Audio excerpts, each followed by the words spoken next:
हाँ मियाँ मिठू।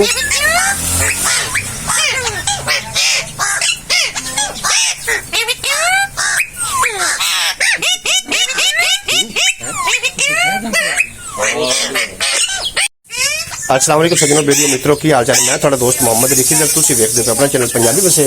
आज जनाब मैं 149 श्री यार ਉਹਦੇ अंदर मौजूद हाँ।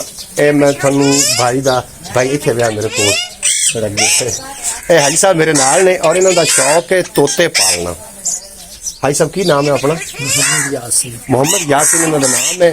और मेरा भी शौक है बर्ड का बड़ा शौक है। मैं सुनिया कि तोते इतने है ने असर रात होते ने जनाब, गल्लां भी करते हैं। तुहानू बैक कैमरे तो दिखाने जनाब लुत्फ मनो।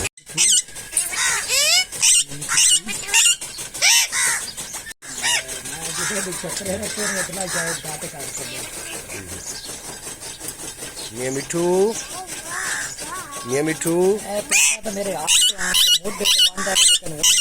मियाँ मिठू।